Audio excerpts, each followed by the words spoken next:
यदि मेरी प्रजा के लोग जो मेरे कहलाते हैं दीन होकर प्रार्थना करें और मेरे दर्शन के खोजी होकर अपनी बुरी चाल से फिरें, तो मैं स्वर्ग में से सुनकर उनका पाप क्षमा करूंगा और उनके देश को ज्यों का त्यों कर दूंगा। परमेश्वर को मैं धन्यवाद देता हूं और आप सभी को भी आज के आराधना के लिए मैं स्वागत करता हूं और आप सभी को नमस्कार करता हूं। आइए प्यारे दोस्तों, जब हम सब अपने अपने घरों में हैं, परमेश्वर के निकट हम होंगे, अपनी आंखें बंद करें और हम प्रार्थना करेंगे ताकि परमेश्वर उनकी प्रजा की प्रार्थना सुनकर हमारे देश को, हमारे परिवार को, हमारे कलीसिया को ज्यों का त्यों कर दे। हम प्रार्थना करेंगे, अपने आंखें बंद करें, अपने सर को झुकाएं। दयालु प्रेमी पिता परमेश्वर प्रभु यीशु मसीह, हम तुझे धन्यवाद देते हैं। हम तेरे प्रजा के लोग हैं, तेरे कहलाते हैं, इसलिए प्रभु यीशु मसीह इस समय हम तेरे पास आते हैं, नम्र होकर, दीन होकर, तेरे खोजी बनकर प्रभु हम तेरे पास आते हैं। हे प्रभु, तो हमें नम्र विनम्र कर दे ताकि प्रभु यीशु मसीह तेरे आश्चर्य कार्य, तेरे अनुग्रह, तेरे प्रतिज्ञा हमारे लिए, हमारे देश के लिए, सारे संसार के लिए पूरी हो जाए। प्रभु, हमने पाप किए हैं, हमने अधर्म किए हैं, प्रभु तू जानता है। प्रभु यीशु मसीह हमारे पापों के प्रति अनुताप करते हैं, हमारे अधर्म अपराधों के प्रति हम क्षमा मांगते हैं कि प्रभु तो हमें क्षमा करना, तेरे लोगों की पापों को तू क्षमा करके प्रभु तेरे देश को तू बचा ले, संसार को प्रभु तू बचा ले, ताकि प्रभु तेरे लोग तेरे भवन में एकत्रित होंगे, तेरे भवन में एकत्रित होकर प्रभु तेरे महिमा, तेरे प्रशंसा कर सकेंगे। हाँ प्रभु, तेरे लोग तेरे भवन में नहीं आ पा रहे, संगति नहीं कर पा रहे, कितने कष्ट अनुभव कर रहे हैं। इसलिए हे यीशु, मैं प्रार्थना करता हूं ताकि तेरे लोग प्रभु प्रार्थना करेंगे तो उनके सुनकर प्रभु तेरे लोगों को प्रभु तेरे भवन में तू एकत्रित करेंगे। मेरे जीवित परमेश्वर प्रभु यीशु मसीह, आज की आराधना को हम तेरे हाथ में सौंपते हैं। शुरू से लेकर अंत तक की सारी सेवा को हम तेरे हाथ में सौंपते हैं, जो हम YouTube चैनल के द्वारा हम कर रहे हैं। सारे विश्व में तेरे दास गण प्रभु YouTube के द्वारा, व्हाट्सएप के द्वारा, फेसबुक के द्वारा, जूम के द्वारा और जो कुछ भी सोशल मीडिया है, उन सारे मीडिया के द्वारा प्रभु तेरे लोगों के घर घर पहुंच रहे हैं। इसलिए आज के दिन प्रभु, जो तेरे वचन का दिन है प्रभु, यद्यपि लोग तेरे भवन में नहीं है पर वे अपने अपने घरों में हैं और तेरे दास गण प्रभु उनके घर पहुंच रहे हैं, स्तुति आराधना करते हुए वो तेरे लोगों को तेरे पास लाने के लिए। इसलिए मैं प्रार्थना करता हूं, तेरे लोग जब घर में हैं, वे अकेले नहीं बल्कि तेरे वचन उनके संग है और तू उनके संग है। इसलिए सभी को तू आशीष देना। आज की आराधना के द्वारा हम सभी को प्रभु तू आशीष दे और अनुग्रह कर, और लोग जहां कहीं भी आज के दिन में प्रभु अपने अपने घरों में हैं, प्रभु हरेक को प्रभु तू आशीर्वाद करना, ताकि आज के वचन जहां कहीं भी भोई जी, जहां जहां भोई कि हर वचन प्रभु 30 गुना 60 गुना 100 गुना फल लाए। मेरे उद्धारकर्ता परमेश्वर प्रभु यीशु मसीह, पुनर्बार आज की उपासना को और प्रभु आराधना के शुरू से लेकर अंत के सारे सेवा को, और तेरे लोग जब घर में हैं उन सभी को प्रभु मैं तेरे हाथ में समर्पण करते हुए प्रार्थना यीशु मसीह के नाम से मांगते हैं, आमीन। परमेश्वर की महिमा हो। परमेश्वर हमारे प्रार्थना सुना है, हम परमेश्वर को धन्यवाद देते हैं। इस समय हम परमेश्वर के वचन को हम पढ़ेंगे।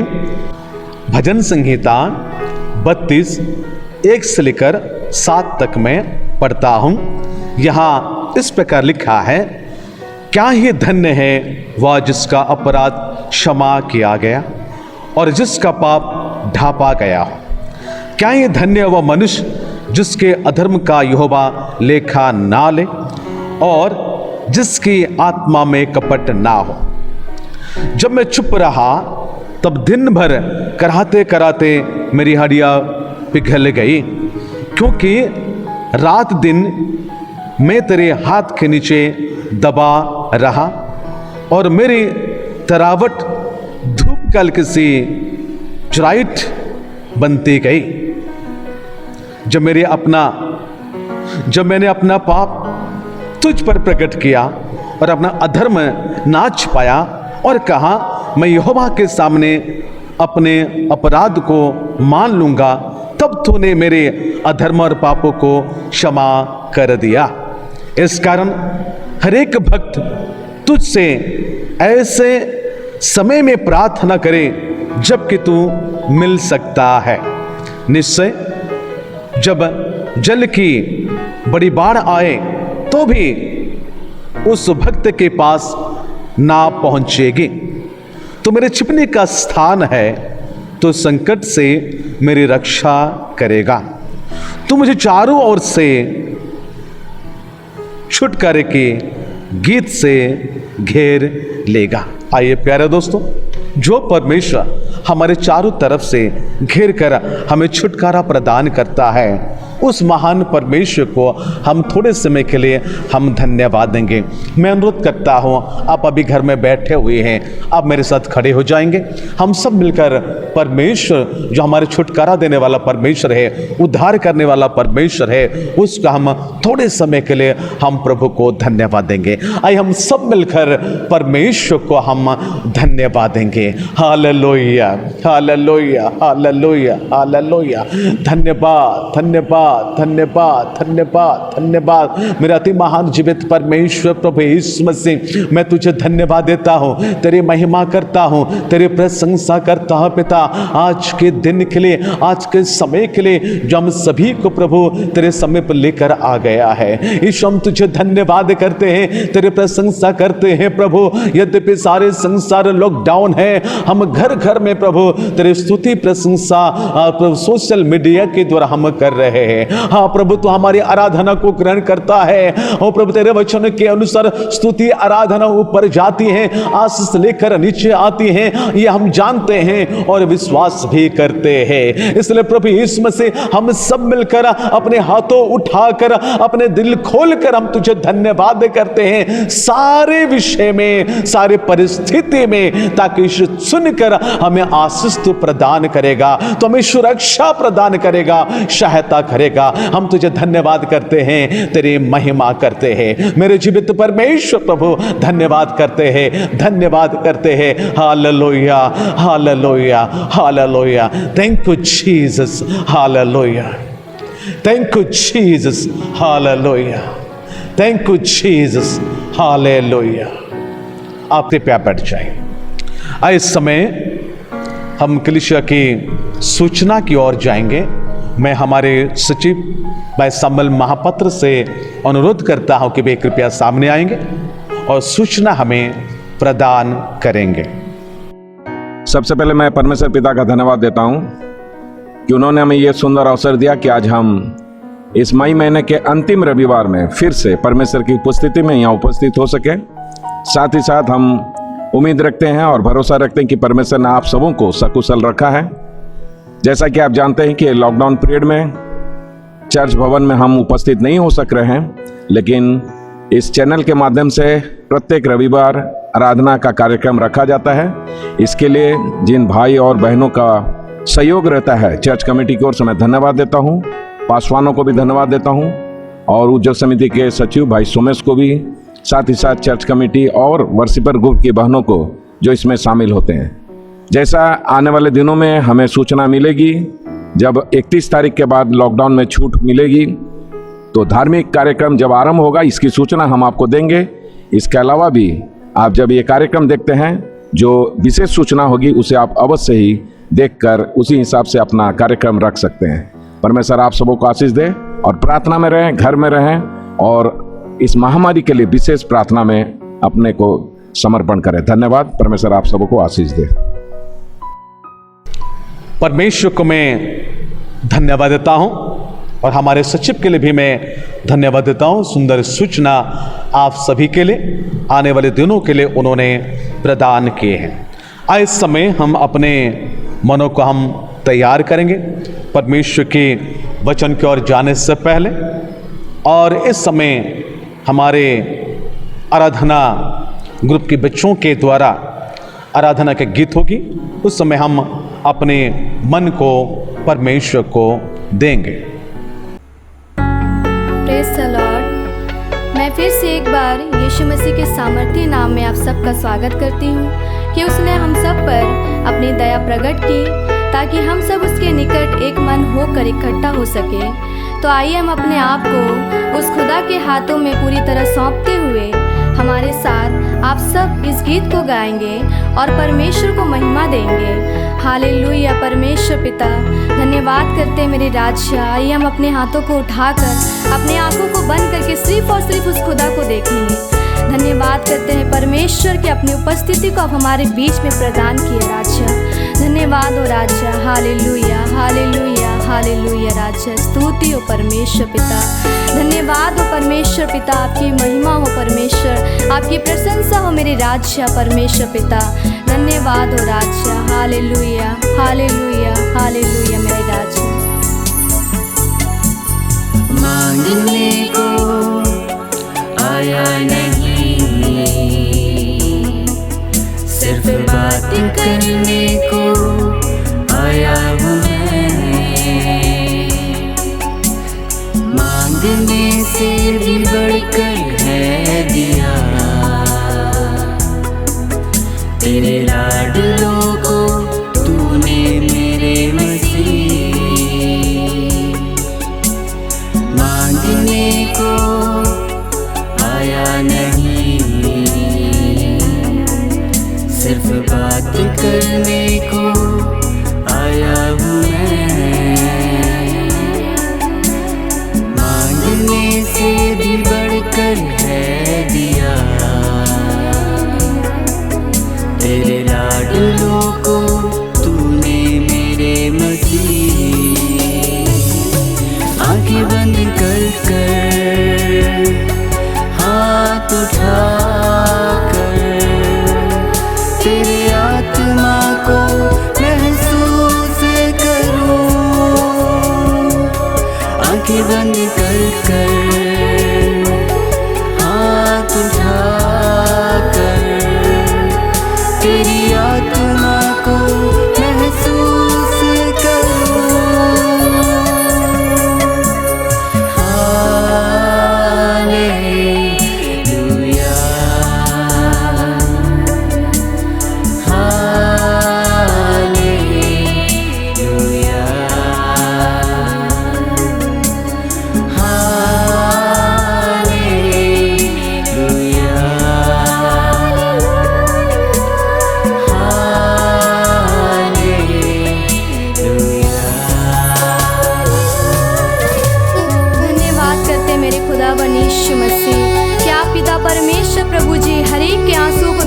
प्रभु जी, हर एक को प्रभु जी आप जांच रहे हैं प्रभु जी, हर एक को परख रहा मेरे राजा।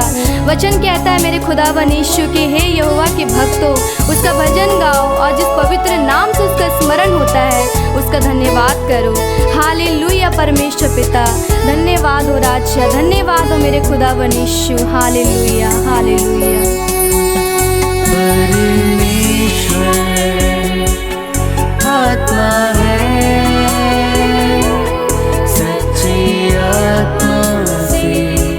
आराधना करो, सच्चे आराधक को हाँ वो ढूंढ रहा है। सच्चे आत्मा से आराधना करो।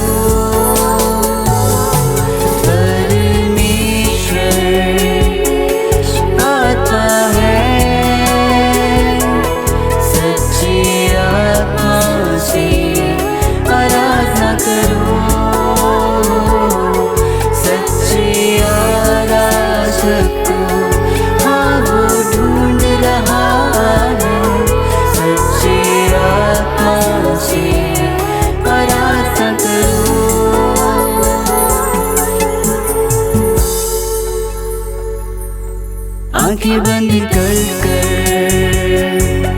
हाथ उठा तेरे आत्मा को महसूस करूं। आंखें बंद कर हाथ उठा तेरी आत्मा को महसूस करूं।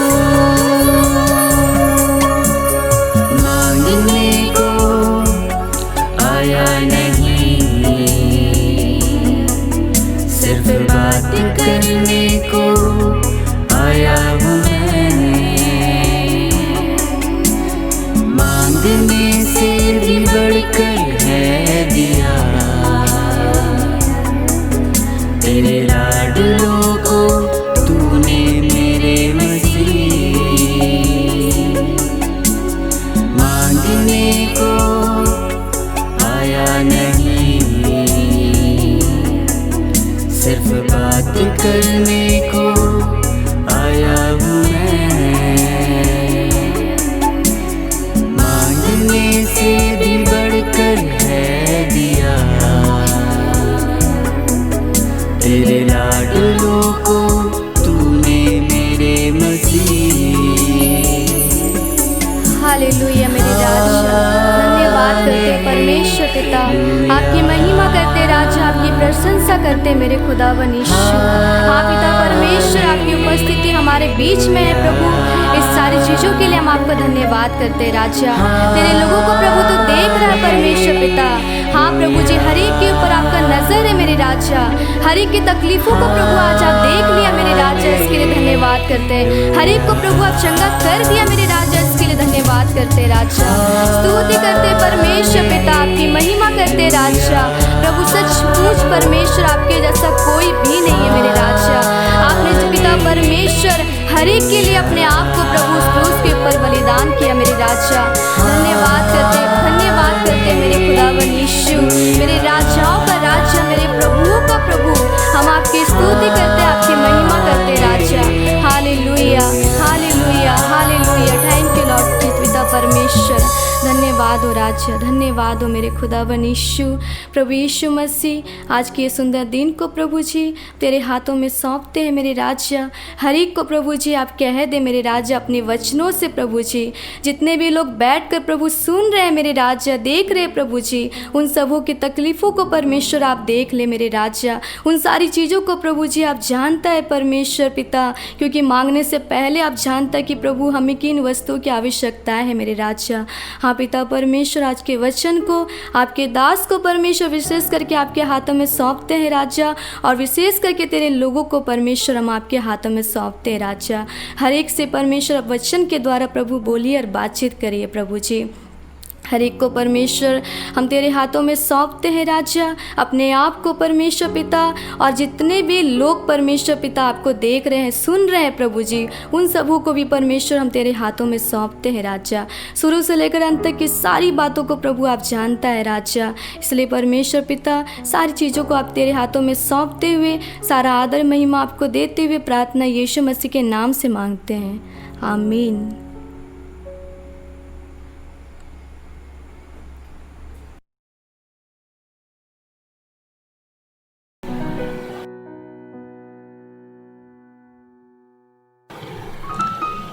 परमेश्वर को मैं धन्यवाद देता हूं, और हमारे आराधना के बच्चों को भी मैं धन्यवाद देता हूं। सुंदर गीतों के द्वारा आप सभी को आराधना में अगुवाई किए हैं। तो इस समय हम परमेश्वर के वचन की ओर जाएंगे। मैं अनुरोध करता हूं पास्टर विदेश नंदा से वे कृपया सामने होंगे और आपके लिए परमेश्वर के वचन को बांटेंगे। सबसे पहले पिता परमेश्वर को धन्यवाद देते हैं कि उसकी दया से आज हमें ये मौका मिला कि मई महीना की अंतिम रविवार में हम लोग स्तुति, प्रशंसा और आराधना करने के लिए YouTube के माध्यम से एकत्रित हुए हैं। प्रभु हमें आशीष दे आज के आराधना में, और साथ ही साथ मेरे कलसिया के सारे भाई और बहनों को, सारे विश्वासियों को मैं ये आराधना में शामिल होने के लिए स्वागत करता हूँ। आइए आज के वचन की ओर बढ़ें। आज का जो चिंता का विषय है, मैं जिस अंश से लिया हूँ पवित्र शास्त्र बाइबल से, ये आपको मिलेगा नीति वचन उसका अध्याय 3 1 से लेकर 12 आयत तक। यहाँ पर पिता परमेश्वर का वचन यानी कि पवित्र शास्त्र बाइबल हमें कुछ सरल बातें बताना चाहते हैं जो कि हमारे आत्मिक जीवन में हमें बहुत बढ़ने में मदद करेगा। तो आइए सबसे पहले हम देखेंगे कि आज परमेश्वर का वचन हमें क्या कहना चाहता है। जो पहला चीज हमें ये वचन के माध्यम से सीखने के लिए मिलता है वो चीज है डिपेंडिंग ऑन गॉड। परमेश्वर के ऊपर भरोसा रखो। पवित्र शास्त्र बाइबल में जब हम देखते हैं तो यिर्मयाह नबी के पुस्तक उसका 17 अध्याय 5 आयत को आप पढ़ेंगे तो वहां पर लिखा जाता है, श्रापित है वो मनुष्य जो मनुष्य के ऊपर विश्वास करता है या भरोसा करता है। तो ये बात जब हम देखते हैं तो बड़े हैरान में हमें डाल देता है, क्योंकि हम एक सामाजिक प्राणी है और इस समाज में रहते हैं, संसार में रहते हैं और एक दूसरे के ऊपर हम हमेशा भरोसा करते हैं। लेकिन यहाँ पर पवित्र शास्त्र हमें बता रहा है कि वो मनुष्य श्रापित है जो मनुष्य के ऊपर भरोसा करता है। ये बोलने का क्या मतलब है, क्या उद्देश्य से आज परमेश्वर का वचन हमें ये बात बोलना चाहते हैं। एक साधारण सी बात है, जब हम किसी व्यक्ति के ऊपर ज्यादा भरोसा करते हैं, ज्यादा डिपेंडेबल हो जाते हैं, तो हर एक छोटी सी छोटी चीजों में उनके ऊपर हमारे उम्मीदें टिके रहती है। हम कुछ ना कुछ आशा लगाए रहते हैं कि उनसे कुछ हमें मिले, और जब हमारे आशा पूरी नहीं होती तो हमें तकलीफ होती है, हमें दुख होता है, और इसी के चलते हम धीरे धीरे करके परमेश्वर के ऊपर हमारा भरोसा को खोना चाहते हैं। इसी उद्देश्य से परमेश्वर का वचन हमें कह रहा है कि अगर हम किसी मनुष्य के ऊपर भरोसा करते हैं तो धीरे धीरे हमारे मन परमेश्वर से भटक जाता है। तो इसका सही उपाय यह है कि हम हमेशा परमेश्वर के ऊपर भरोसा रखें। कभी कभी ये बात को जब हम पढ़ते हैं या देखते हैं तो परमेश्वर के ऊपर भरोसा रखने का मतलब क्या है। कभी कभी इंसान इस तरह बेवकूफी बात कर सकता है या पागलपन में कहो या कुछ भी कहो, ऐसे कई बात हमारे जीवन में आता है कि हम परमेश्वर के ऊपर भरोसा करते हैं, ये दावा करते हुए कुछ कुछ ऐसे बात कर जाते हैं जो हमें नहीं करना है। अगर हम देखें कि प्रभु यीशु मसीह को जब शैतान उसको परखने के लिए मंदिर में ले गया, सबसे ऊंची जगह पर जिसको हम कंगूरे कहते हैं, पूरा चोटी पर ले गया और यीशु मसीह को बोला कि अगर तू परमेश्वर का पुत्र है तो यहां से कूद जा। अगर प्रभु यीशु मसीह वहां से कूद जाते और ये बोलते कि परमेश्वर के ऊपर मैं भरोसा रखता हूं और मुझे बचाएगा, तो ये उसका मूर्खता वाली बात होती। इसलिए परमेश्वर के ऊपर भरोसा करने का मतलब है कि संपूर्ण रीति से उसके ऊपर अपने आप को समर्पण कर देना। परंतु हम एग्जाम्पल के तौर पे लेते हैं, कभी कभी ऐसा हमारे दिमाग में आ जाता है, हमारे जहन में, हमारे मन में आ जाता है। मान लीजिए मुझे एक बड़ी बीमारी है और मैं कहूं कि मैं डॉक्टर के पास नहीं जाऊंगा क्योंकि मैं परमेश्वर के ऊपर भरोसा रखता हूं। मान लो मैं ड्राइविंग करता हूं, मैं कार को स्टार्ट कर दिया, स्टीयरिंग में मेरा हाथ रख दिया, आंख बंद कर दिया और एक्सीलेटर में पांव दबा के मैं बोला कि मैं परमेश्वर के ऊपर भरोसा करता हूं और परमेश्वर मुझे अपने घर पहुंचा देगा। ये दोनों बड़ी मूर्खता वाली बात है। हमें परमेश्वर ये संसार में डॉक्टर और दवाई हमारे मदद के लिए और हमारे चंगाई के लिए रखा है। जब भी हम डॉक्टर के पास जाते हैं, हमारे मन में यही चिंता होता है या यही भरोसा होना चाहिए कि मेरा चंगाई परमेश्वर से आता है। और जब भी हम ड्राइविंग करते हैं, हमारा यही भरोसा होना चाहिए कि परमेश्वर हमें अच्छी तरह अपने घर को पहुंचा देगा। परमेश्वर का ऊपर भरोसा का मतलब ये नहीं है, परमेश्वर का ऊपर भरोसा का मतलब ये नहीं है कि हम ऐसे उल्टा बात करें और बोले कि मैं परमेश्वर के ऊपर भरोसा करता हूं। There is difference between depending God and putting him to the test. ये दोनों अलग है। परमेश्वर के ऊपर भरोसा रखना और उसको परखना, ये दोनों अलग बात है। तो कभी कभी हम क्या करते हैं, परमेश्वर के ऊपर मैं भरोसा करता हूं ये सोचकर हम परमेश्वर को परखना चाहते हैं, जो कि पवित्र शास्त्र हमें ये कभी भी अलाउ नहीं करता। हाँ, कुछ कुछ चीज ऐसा है, कुछ कुछ इंसिडेंट हमारे जीवन में आता है जो हमारे हाथ में नहीं होता। उसी समय केवल और केवल परमेश्वर के ऊपर हमें भरोसा रखना है। उदाहरण के तौर पर सदरक, मेशक और अबेदनगो के घटना को हम मसीह भाई और बहन सब जानते हैं। वहां पर ये लोगों के पास और कोई चारा नहीं था। ये तीन युवक जब ये सुने कि राजा ने एक आदेश दिया है और उस आदेश के खिलाफ वो लोग जा नहीं सकते और राजा के साथ वो लोग बगावत नहीं कर सकते, तो वहां पर उन लोगों का केवल एक ही काम था कि वो लोग संपूर्ण रीति से यहोवा के ऊपर भरोसा रखें। और उसी बात को उसी दिन सदरक, मेशक और अबेदनगो किए। उनके मन में यही था, उनके हृदय में यही था कि परमेश्वर हमें इस मुसीबत से जरूर छुटकारा देंगे। नंबर सेकंड, जब हम दानियल की बात करते हैं, दानियल 6 अध्याय में, वहां पर भी ऐसा एक चीज हमको देखने के लिए मिलता है। वहां पर भी ठीक उसी तरह एक आदेश दिया गया था कि कोई किसी का परमेश्वर को आराधना ना करे, प्रार्थना ना करे, उसके नाम पर सेवा ना करे, स्तुति ना करे, प्रशंसा ना करे। और दानियल के पास कोई चारा नहीं था, वो राजा के खिलाफ जा नहीं सकता था।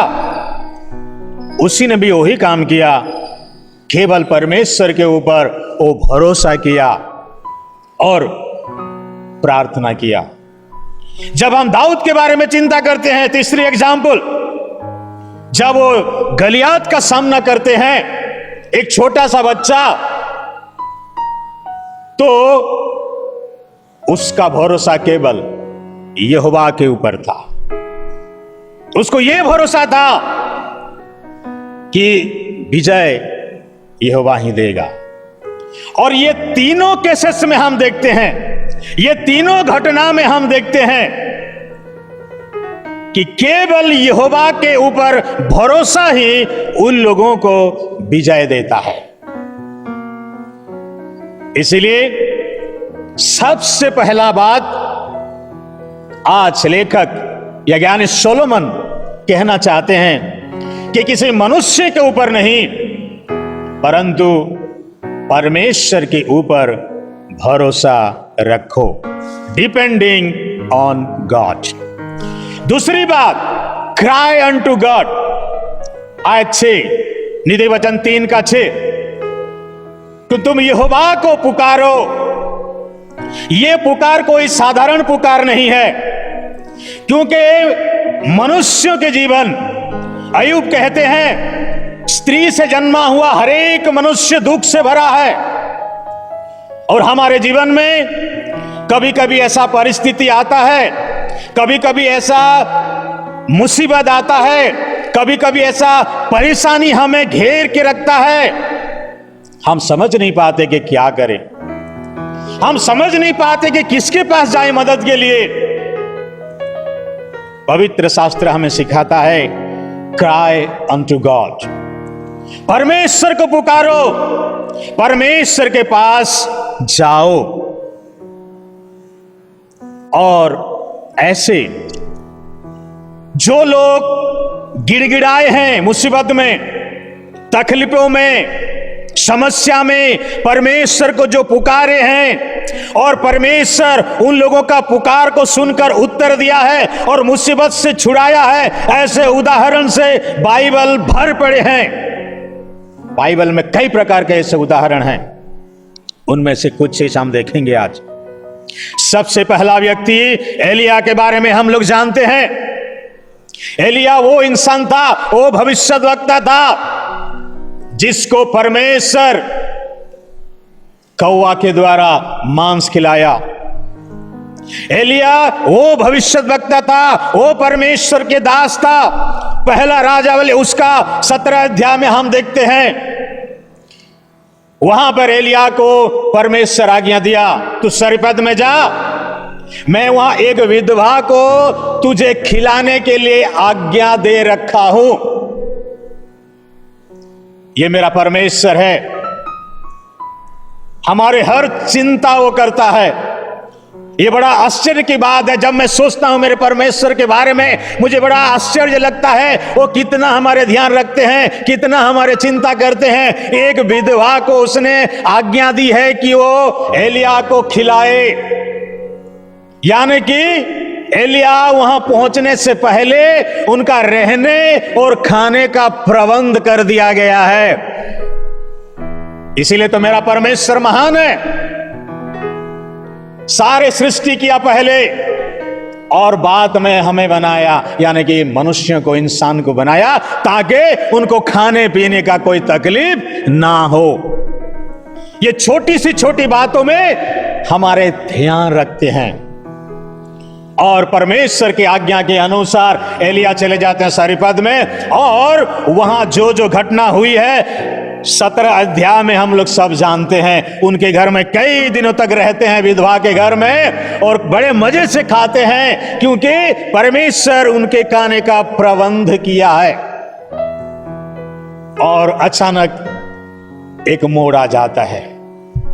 उस विधवा का एक ही बेटा था, उस बेटा बड़ी संघातिक पीड़ा में आ जाते हैं और मरने के कगार पर आ जाते हैं। उसका होश नहीं रहता और वो फुट फुट कर रोने लगती है। एलिया के पास आती है, रोती है, बिलक बिलक कर रोती है। एलिया भी बड़े हैरान हो जाते हैं, परमेश्वर को सवाल करते हैं, हे परमेश्वर, इस विधवा का बेटा को तूने आघात करके क्या तूने यही बता दिया है कि यहां भी तकलीफ और दुख भेज रहा है तू? वचन में लिखा है 17 अध्याय हम जब पढ़ते हैं 20 से लेकर 22 आयत में, वहां लिखा है, then Elijah cried unto God, उसने परमेश्वर को पुकारने लगा, हे मेरे परमेश्वर, मैं तुझे विनती करता हूं, मैं तुझे पुकारता हूं, इस बेटे के शरीर में तू प्राण डाल दे। और सचमुच परमेश्वर एलिया का पुकार को सुना और उस विधवा का बेटे के शरीर में फिर से प्राण डाल दिया और वो जी उठा। ये मेरा परमेश्वर है, ये हमारा परमेश्वर है। हमारे पुकार को वो कभी भी नहीं ठुकराते। दूसरा उदाहरण, दूसरा इतिहास 32 अध्याय 20 और 22 पद देखते हैं। वहां पर लिखा जाता है, असूर का राजा सनहेरीब जो यहूदा को आक्रमण करने के लिए आते हैं, उस समय राजा हिजकिय्याह उस जमाने में राज करते थे। सनहेरीब का सारे कारनामा को उसने सुना भयभीत हो गया, डर गया वो कि क्या होने वाला है। नगर के बाहर उस छावनी बना लिए और सारे यहूदा प्रदेश को भस्म करने के लिए, ध्वंस करने के लिए उसने चेतावनी दी। हिजकिय्याह राजा भयभीत हो गया, यशायाह नबी को बुलाया और वहां पर वचन में लिखा जाता है बोथ क्राइड अनटू गॉड, वहां पर लिखा जाता है दोनों परमेश्वर को पुकारे। और वहां पर परमेश्वर उन लोगों का पुकार को सुना। और जब सुबह देखते हैं 1,85,000 soldiers were killed by angels। यहां लिखा जाता है 1,85,000 सेना को परमेश्वर का दूत ने घात कर दिया और वो लोग दम दबाते, पीठ दिखाते हुए भागे। परमेश्वर हमारे पुकार को सुनता है। हम जानते हैं बाटिमय अंधे के बारे में। वो अंधा था, मरकुस 10:40 में लिखा जाता है यह यीशु उस रास्ते से जा रहे थे तो उसने चिल्ला कर बोला, हे दाऊद के संतान यीशु मुझ पर कृपा करे। He cried unto Jesus। यीशु को उसने पुकारा और यीशु मसीह तरस खाकर उसको अपना दृष्टि दिया।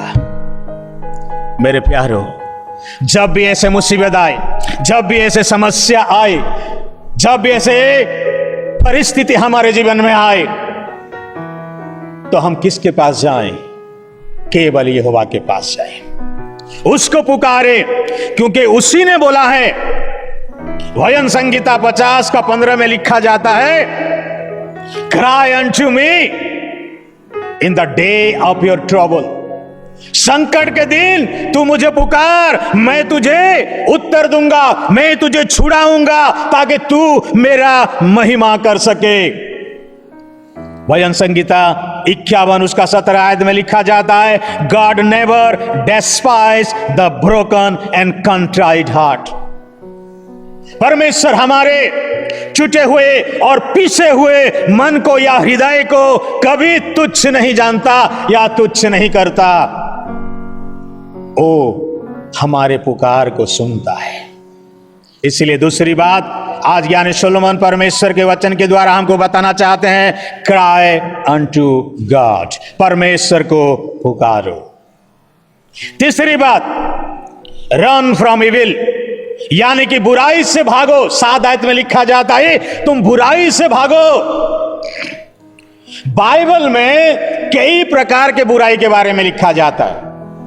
संसार में कई प्रकार के बुराई हम देखने को पाते हैं, लेकिन पवित्र शास्त्र जिस अर्थ से बुराई यहां पर प्रकट करते हैं वो केवल एक ठो चीज बताना चाहते हैं, वो है अभिलाषा। जो शरीर का अभिलाषा, यही है मेन उसका डिस्प्ले। क्योंकि दूसरा तिमोथी 2:22 में लिखा जाता है run from the youthful lust, यानी कि जवानी के अभिलाषाओं से भागो। यहां पर भागने की बात करता है, आने की बात नहीं करता, भागने की बात करता है। क्योंकि हम इंसान होने के नाते शरीर और ये मांस होने के नाते हम शारीरिक अभिलाषाओं का सामना नहीं कर पाएंगे। और ये बहुत केसेस में देखा गया है, क्योंकि आज विश्वासियों का कहिए या परमेश्वर के दासों का कहिए, आज ज्यादातर के पतन और ज्यादा करके परमेश्वर से दूरियां किस चीज से हो रहा है? अगर हम ठीक तरह सर्वे करेंगे तो ये शारीरिक अभिलाषा से, इसमें जब हम गिर जाते हैं तो हमारा पतन होता है। तो 90% 90% विश्वासियों का पतन इसी चीज से होता है। इसीलिए पवित्र शास्त्र कहता है कि तुम उसके करीब मत आओ, तुम भागो उससे। बाइबल में 2 व्यक्ति थे, एक दाऊद और दूसरा व्यक्ति यूसुफ। ये दोनों का चरित्र जब हम देखते हैं तो एक व्यक्ति क्या करता है, इससे भाग नहीं पाता, जो है दाऊद। और ये व्यक्ति इस लॉस्ट में गिर जाता है, इस अभिलाषा में फंस जाता है। और उनकी जीवन का जो दशा है, पवित्र शास्त्र अगर हम पढ़ते हैं तो जान सकते हैं, बुरी दशा में वो आ गया और पूरी तरह वो समास हो गया, खत्म हो गया। लेकिन जब मन फिराया, परमेश्वर का अनुग्रह उस पर हुआ और फिर वो खड़ा हो सका। और दूसरी व्यक्ति यूसुफ, उसके बारे में हम सब जानते हैं। उसको बेच दिया गया फारो के पैलेस में। उत्पत्ति 39 अध्याय में शुरू होता है। वो जब उस पैलेस में जाता है, राज दरबार में जाता है, उनके घर में जब काम करता है दास के हिसाब से, उसकी पत्नी का बुरी नजर थी। किसके ऊपर? यूसुफ के ऊपर। वो देखने में बड़ा सुंदर था, जवान था। और आप थोड़ा इमेजिन कीजिए, उसको सोचिए थोड़ा कि वो क्या सिचुएशन होता होगा। ये एक दिन का बात नहीं है, ये रोज का बात है। कितनी तरह की लालच दिए होंगे, यानी कि फारो का जो पत्नी, उसको कितना लालच दी होगी, कितना बहलाई होगी, फुसलाई होगी। मैं तुम्हें सोना दूंगा, चांदी दूंगा, रुपया जो भी हो, मैं तुझे अच्छे पोजीशन में रख दूंगी, मैं तेरा प्रमोशन कर दूंगी। कई प्रकार की लालच दी होगी। और जब उसका सारे लालच बेकार हो गया, कुछ काम नहीं आया, तो एक दिन वो यूसुफ के ऊपर अपना सारे प्रकार की बुरी आशा और बुरी लालसा उसके ऊपर आजमाना चाहा। परंतु वहां पवित्र शास्त्र में लिखा जाता है, जब उसको जोर जबरदस्ती करने लगे, वहां पर लिखा जाता है उसका वस्त्र को खींचने लगी वो, ताकि यूसुफ उसके साथ गलत व्यवहार कर सके, गलत काम को कर सके। पवित्र शास्त्र बाइबल में लिखा जाता है, पर यूसुफ उसी वस्त्र को वहां छोड़कर वो भाग गया बोल के लिखा जाता है। और ये शारीरिक अभिलाषा से बचने का और सही तरीका है कि तुम भाग जाओ, उसका सामना नहीं कर पाएंगे, भागना पड़ेगा। इसीलिए पवित्र शास्त्र कहता है, रन फ्रॉम इविल, तो बुराई से भागो। इस बुराई को तू जय नहीं कर पाओगे। अगर तुमको जय करना है तो इस बुराई से तू भाग जा, इसके करीब मत आ। रोमन उसका 12 अध्याय 9 आयत में लिखा जाता है, hate that which is evil and cleave to which is good। जो बुरा है उसको घृणा करो और जो अच्छा है उसको पकड़ के रखो, बुराई से भागो। अगर हम शारीरिक अभिलाषाओं से बचना चाहते हैं, क्योंकि शारीरिक अभिलाषा ये दुनिया में क्लियर करके बोल दिया है, पहला यूहन्ना 2 अध्याय 15 और 16 आयत में, शरीर की अभिलाषा, आंखों की अभिलाषा और जीवन की घमंड।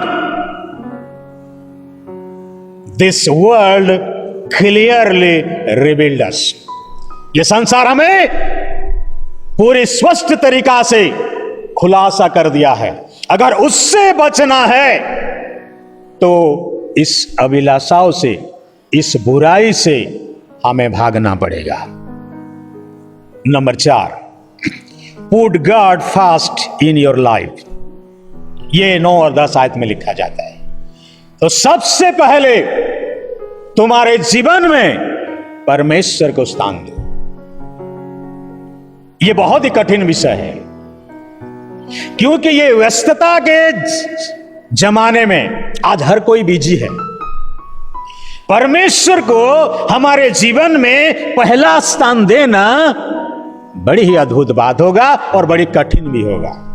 क्योंकि उदाहरण के तौर पर अगर आप किसी को अपने जीवन में पहला स्थान देते हो तो आप अपनी स्वतंत्रता से आजाद हो गए, यानी कि आप गुलामी में आ गए। आपका स्वतंत्रता और नहीं रहेगा, क्योंकि आपका जीवन में वो व्यक्ति वो स्थान को ग्रहण कर लिया है। यानी कि हमारे सारे सुख सुविधा और सारे स्वतंत्रता को खोना है किसी को हमारे जीवन में अगर पहला स्थान दें तो। इसलिए बड़ी कठिन बात है। और जब हम परमेश्वर को हमारे जीवन में पहला स्थान देंगे तो ये सब सारे सुख सुविधा से हमें भागना पड़ेगा, क्योंकि उसको हम पहले स्थान दे चुके हैं हमारे जीवन में। इसीलिए ये हमारे जीवन में थोड़ा कठिन विषय हो सकता है।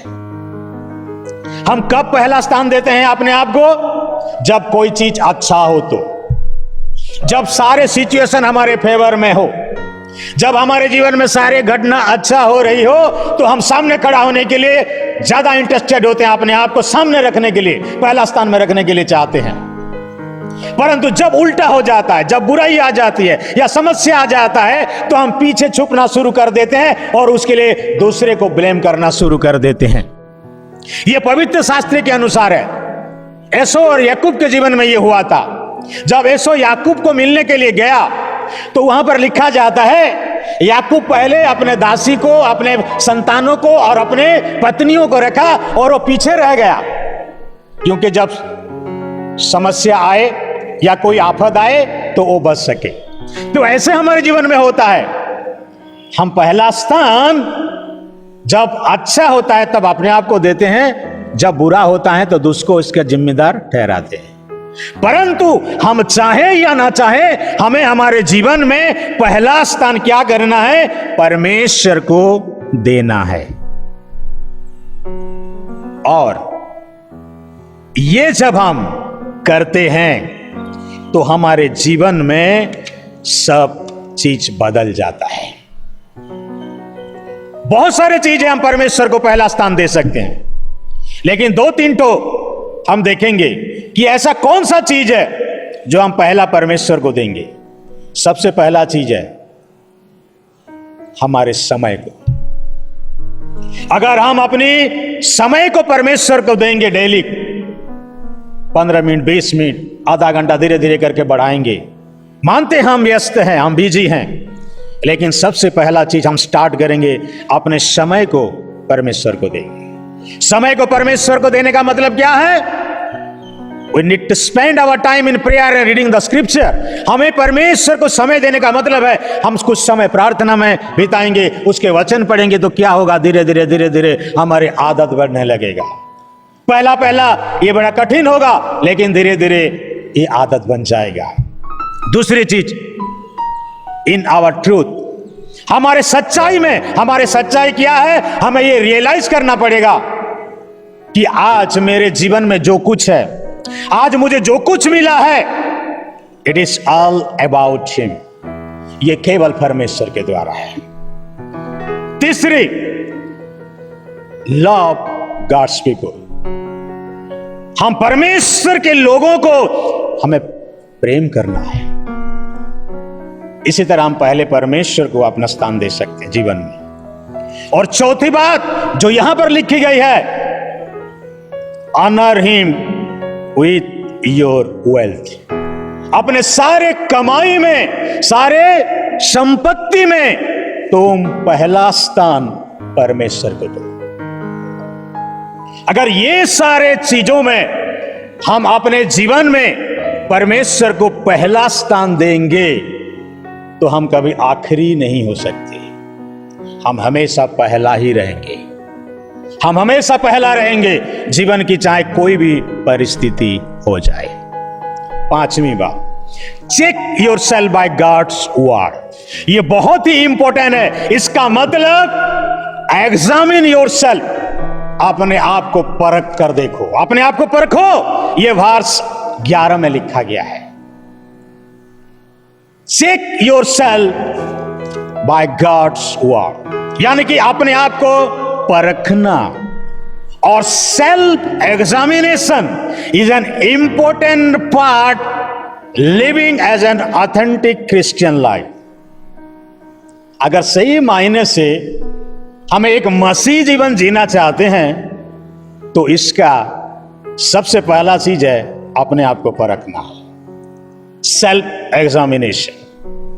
परंतु कई बार by our nature, by our living, हम जैसे स्वभाव में जीते हैं, जैसे तरीका से जीते हैं, हम दिखाते हैं कि हम बहुत ही परफेक्ट है, but by our nature we prefer self dissipation.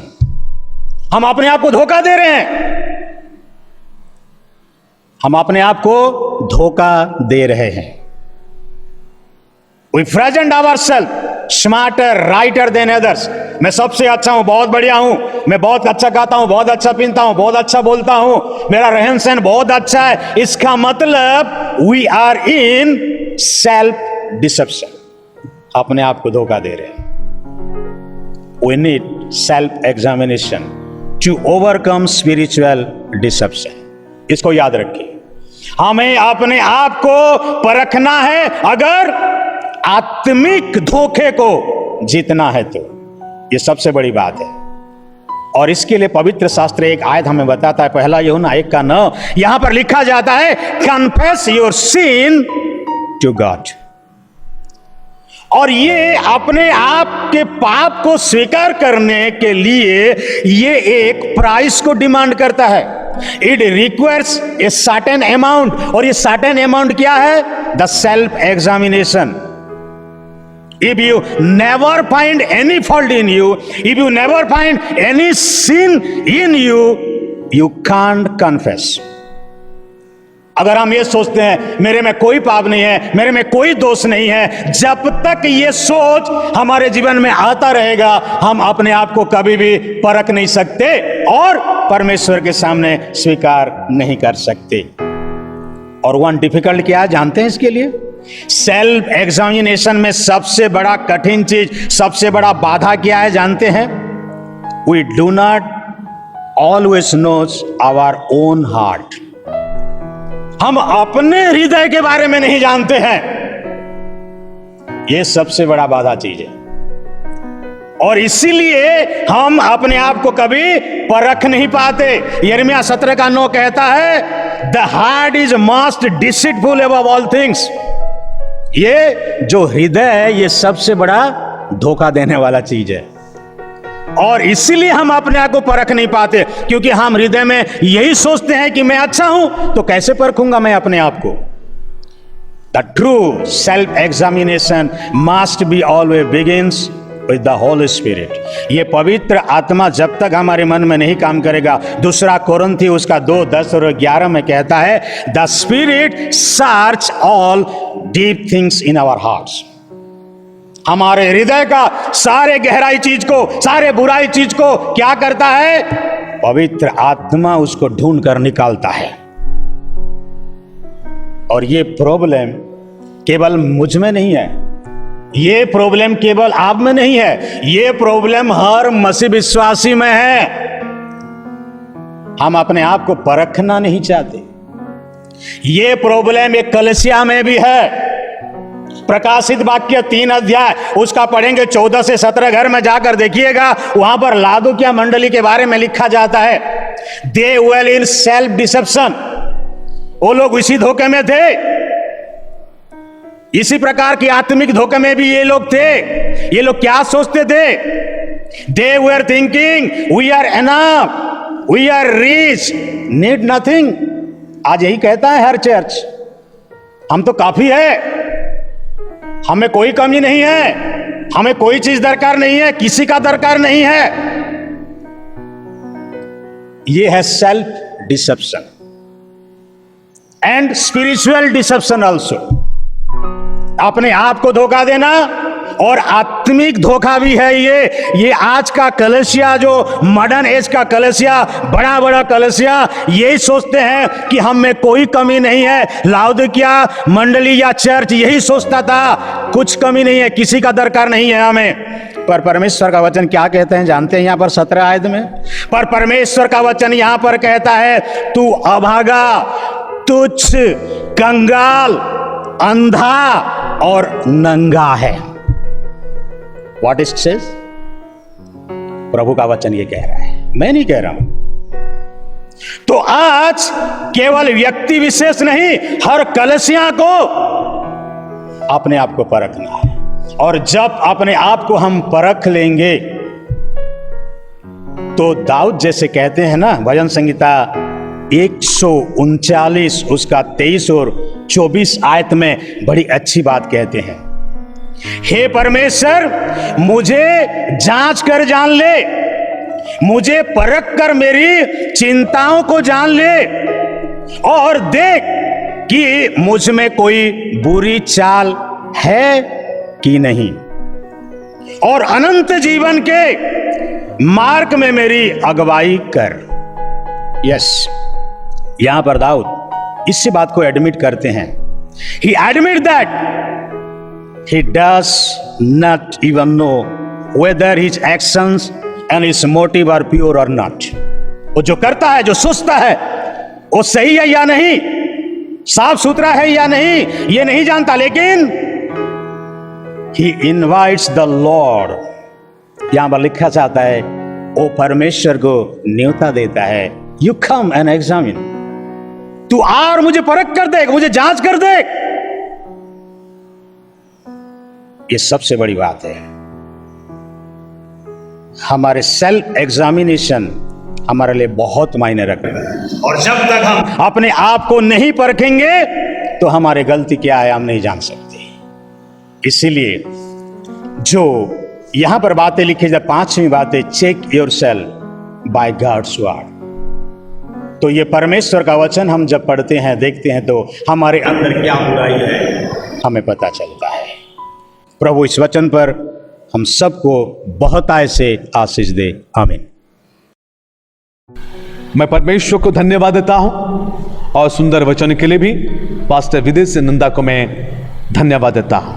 आइए हम सब अपने अपने स्थानों में खड़े हो जाएंगे। हम छोटी सी प्रार्थना करेंगे, जबकि आज सारे भारतवर्ष में लोग प्रार्थना में बैठेंगे।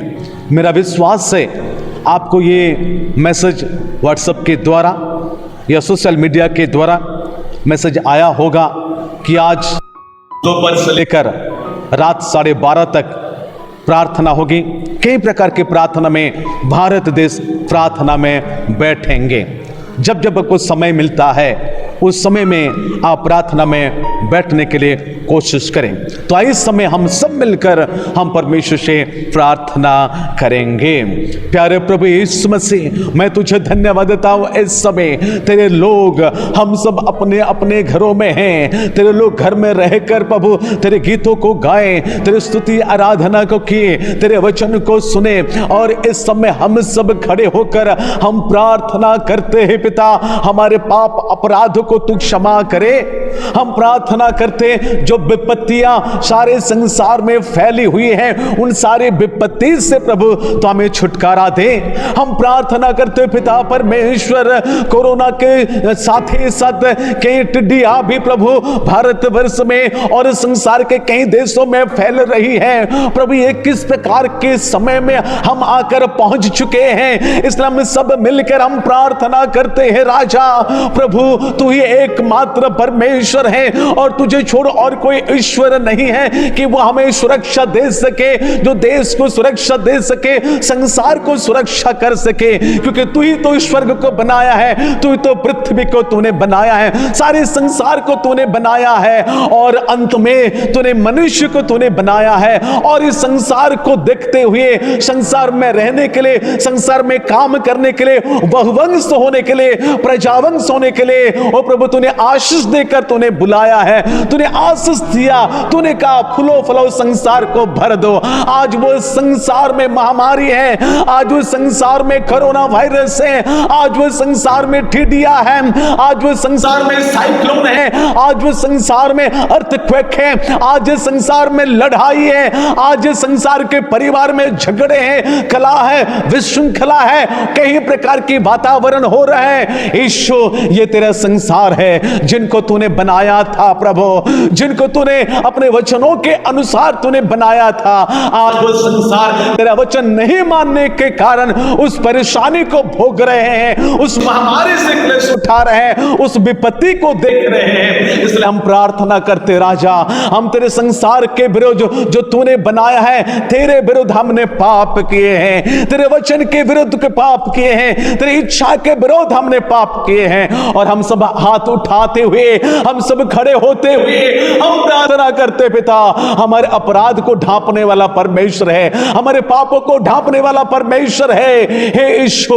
तेरा प्रेम अनेक पापों को ढांपता है, धोता है, शुद्ध करता है, साफ करता है, क्योंकि हम जानते हैं यीशु मसीह का वचन हमारे सारे पापों से हमें शुद्ध करता है। इसलिए हे प्रभु, तो हमारे देश को तू बचा ले। हम प्रार्थना करते हैं महाराष्ट्र के लिए, हम प्रार्थना करते हैं यूपी के लिए, हम प्रार्थना करते हैं राजस्थान के लिए, बिहार के लिए, झारखंड के लिए, बंगाल के लिए, उड़ीसा के लिए, कर्नाटका और तमिलनाडु, सारी स्टेट के लिए हम प्रार्थना करते हैं। और उसके साथ ही साथ विदेश के लिए भी हम प्रार्थना करते हैं, जिस विदेश में इस महामारी फैली हुई है, उस बड़े बड़े कंट्री के लिए हम प्रार्थना करते हैं। हे प्रभु, उनका कोई भी उपाय काम नहीं कर रहे हैं, डॉक्टर फेल होते जा रहे हैं, साइंटिस्ट फेल होते जा रहे हैं, राजनीतिक लीडर्स फेल होते जा रहे हैं, धनवान फेल होते जा रहे हैं। प्रभु, तेरे लोगों की प्रार्थना तू सुन रहा है, हम चाहते हैं तेरे लोगों की प्रार्थना तू उत्तर देना, क्योंकि तूने हमें कहा है प्रार्थना करने के लिए, तूने हमें बताया है प्रार्थना करने के लिए। तूने कहा अगर तुम्हारे विश्वास राई के दाना के बराबर हो तो ये पर्वत का कहोगे सरक कर समुद्र में गिर जाओ, वो हो जाएगा। तूने कहा है धर्मी जन के प्रार्थना के प्रभाव से बड़ा बड़ा आश्चर्य कार्य होता है, हम जानते हैं। तूने कहा मुझसे प्रार्थना कर, ताकि मैं तेरे सुनकर तेरे बड़े बड़े कठिन बातों को बताऊंगा जिन्हें तू नहीं समझता है, और ऐसे कई बातों को तूने बताया है।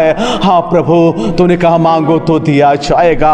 हम मांग रहे हैं प्रभु, हम तेरे लोग हैं प्रभु, हम खड़े होकर, हम हाथ उठाकर, हम दिल से मांग रहे हैं। प्रभु, देश को बचा ले, प्रभु दुनिया को बचा ले, जिस दुनिया को तूने बनाया है प्रभु, तू सुरक्षा देना, तू सहायता करना इस महामारी से। प्रभु, तेरे लोगों को तू सुरक्षा देना, गैर मसीहों को भी तू सुरक्षा देना।